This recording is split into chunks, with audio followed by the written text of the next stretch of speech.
Well, malagod pong buwabati ang palatuntunan ito sa pangalihatid sa inyo. Ang isa sa napili naming liham ng pag-ibig. Ano ho? I have the feeling na sabik na kayo na aming maibahagi sa inyo ang kwento ng kanyang pag-ibig. Ito po ay nagbuhat sa isang masugid nating taga-subaybay. Buhat kay Francis ng Quezon City. At ganito niya nais na simulan na ibahagi ang kanyang natatanging kasaysayan. Dear Kuya Larry, masaya akong nakita ko ang larawan mo sa Facebook. Napakabata pa pala ninyo.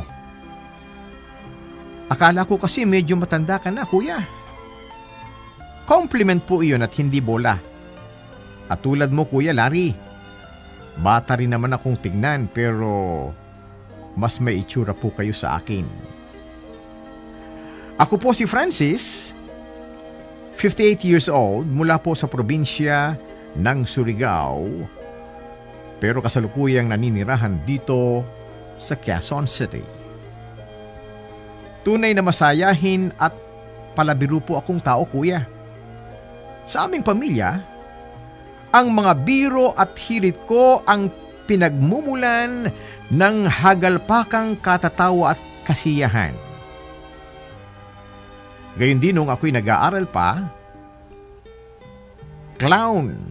Clown ang tawag nila sa akin. Clown ang tawag sa akin ng aking mga kaklase. Dahil ako madalas ang pasimuno sa mga tawanan sa aming silid-aralan. At dahil sa pagiging masayahin kong tao, Kuya, ay marami akong naging kaibigan. Pero sa lahat ng napalapit sa akin, pinaka napamahal sa akin, Kuya, ay itong si Salve. At dahil sa scholarship ay nakapasok ako sa universidad na pinapasukan ni Salve. Parehas kaming kumuha ng kursong Business Administration at maswerteng naging magkaklase kaming dalawa sa loob ng 4 na taon.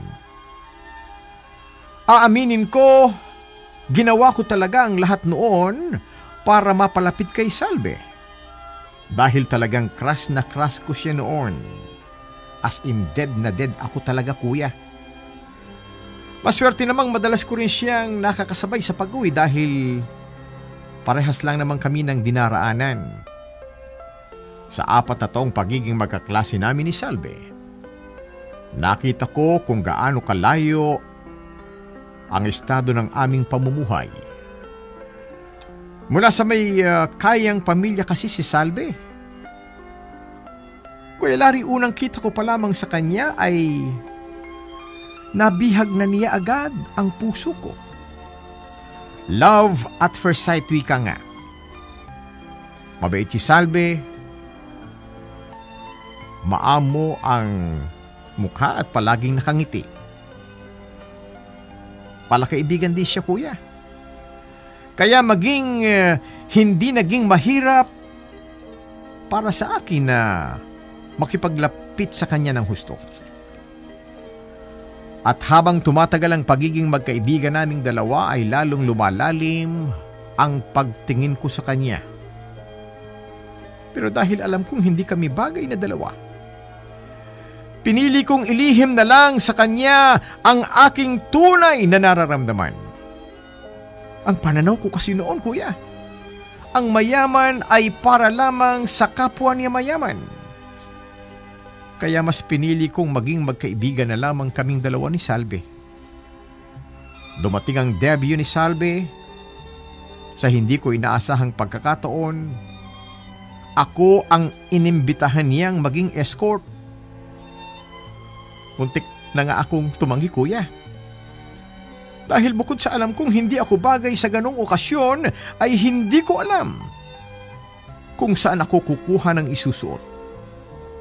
At buti na lamang, napaka-supportive ng mga tao sa paligid ko at tinulungan nila akong maghanap ng isusuot sa debut ni Salve. Tandang-tanda ko pa ang lahat. kulay navy blue na polo na may necktie, slacks at black shoes ang suot ko noon.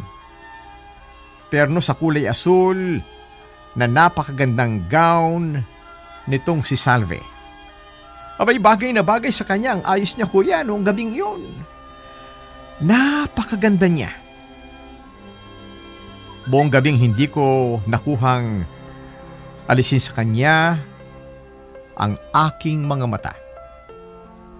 Noong una ay nasa isang sulok lamang ako at nahihiyang makihalubilo sa mga taong nandoon. At noong gabing iyon ay tila ba nalunuko ang dila ko at nawala ang pagiging madaldal at kwela ko dahil sa matinding kaba. Pero pagsapit na ng oras ng isasayaw ko na si Salve, ay pilit kong nilakasan ang aking loob. Dahil bibihira lang ang pagkakataon na maisasayaw ko ang babaeng pinakapipintuho ko.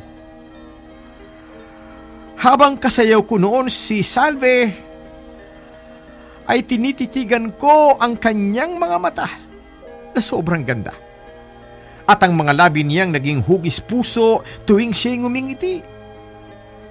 Noong mga oras na iyon ay hindi ko talaga maiwasang mangarap na sana'y balang araw ay maging akin din siya. Na balang araw maging bagay din kami sa isa't isa. Pero kuya, alam kong suntok sa buwan lamang iyon. Sumapit ang buwan ng Agosto at pinagawa kami ng aming professor ng isang liham na naglalaman ng gusto naming sabihin sa isang tao. Sa pag-aakalang hindi naman babasahin sa harap ng klase, ay gumawa po ako ng para kay Salve. Sinabi ko doon ang lahat ng nararamdaman ko sa kanya at inamin kong matagal ko na siyang gusto. Matapos naming ipasa ang ginawa namin, ay laking gulat ko nang bigla na lamang ipabasa sa amin ng aming guro. Kuya Larry, sinabi ko doon sa liham ko ang lahat ng nararamdaman ko kay Salve. At inamin kong matagal ko na siyang gusto. Matapos naming ipasa ang ginawa naming liham, ay laking gulat ko nang bigla itong ipabasa sa amin ng aming guro. Naalaman tuloy ng buong klase na gusto ko si Salve. At iyon na rin ang araw na nalaman ni Salve ang tunay na nararamdaman ko para sa kanya. Naibig ko na lamang sanang ibaon sa panaginip. Hiyang-hiya ako noon at natatakot dahil naisip kong baka layo na ako ni Salve. Matapos malaman ni Salve na gusto ko siya, ay hindi ko na talaga alam. Hindi ko na alam kung paano pa ako haharap sa kanya.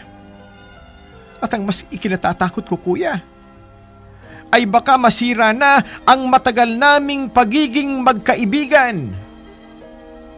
Pero laking tuwa ko nang sumabay pa rin sa akin si Salve na umuwi noong araw na iyon. Wala kaming kibuan habang naglalakad. Hindi ko alam kung papaano ko babasagin ang katahimikan sa pagitan naming dalawa. Dahil hindi ako sanay na hindi kaming nag-uusap. Hanggang si Salve na ang unang nagsalita. Tinanong niya ako kung totoo ba yung nilalaman ng liham ko para sa kanya. Kung totoo bang may gusto ako sa kanya. Wala na akong lusot, kuya. Kaya umamin ako sa kanya. Pero sinabi ko rin sa kanyang kalimutan na lamang niya iyon dahil alam ko namang wala kaming pag-asang dalawa. Pagkatapos noon ay wala nang imik si Salve hanggang sa makarating na siya sa bahay nila. Inisip ko noon, na baka hanggang doon na nga lang ang lahat-lahat. Na baka nga hindi kami para sa isa't isa ni Salve. Pero laking gulat ko nang may makita akong nakatuping papel sa loob ng aking bag nang ako'y gagawa na ng aming assignment. Laking pagtataka ko, kuya. Dahil mula ito kay Salve. Yun pala ang liham niya para sa akin at nakasulat doon na gusto rin niya ako. Hindi talaga ako makapaniwala sa nabasa ko, kuya. Hindi ko akalaing magkakagusto siya sa isang tulad ko na malayong malayo ang estado ng buhay sa kanya. Kahit hindi ko alam kung papaano magsisimula, ay niligawan ko si Salve. Ipinaramdam at ipinakita ko sa kanya kung gaano ko siya kamahal. Kahit pakapos ako sa material na bagay na pwedeng ibigay sa kanya. Alam kong wala pa akong ipagmamalaki noon. Pormal akong umakyat ng ligaw sa mga magulang ni Salve. Napawi ang lahat ng pangamba ko nang sabihin sa akin ng mga magulang ni Salve na mamahalin din nila ang taong magmamahal sa kanilang anak. Tunay na walang pagsidla ng kasiyahan ko noon, kuya. Para akong nakalutang sa ulap. Ang relasyon namin ni Salve ang nagtulak sa akin para mas lalo pang magsighay, magsumikap sa buhay. Para sa hinaharap naming dalawa. At heto na kami ngayon. Sa ngayon ay magkatuwang kami ni Salve sa pamamahala ng isang restaurant sa Maynila. 30 years na rin kaming kasal ni Salve at mayroong kaming 3 anak at 2 apo. Sa pinagdaanan naming dalawa ni Salve, masasabi kong totoo ngang walang pinipili ang pag-ibig. Lahat tayo ay pantay-pantay sa larangan ng pag-ibig, kahit ano pa ang estado sa buhay. Kuya, hanggang dito na lamang po ang aking liham. Maraming salamat sa paglalaan mo ng panahon sa kwento naming dalawa ni Salve. Lubos na gumagalang at nagpapasalamat, Francis ng Quezon City. Okay po ba sa inyo ang kwentong aming inihatid sa inyo?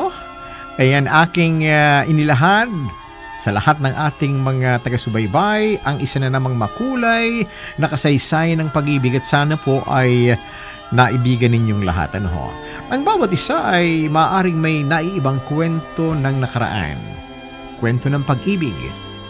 Sino man sa atin tiyak ko na may espesyal ding kwento ng nakaraan tungkol sa inyong pag-ibig at pagmamahalan.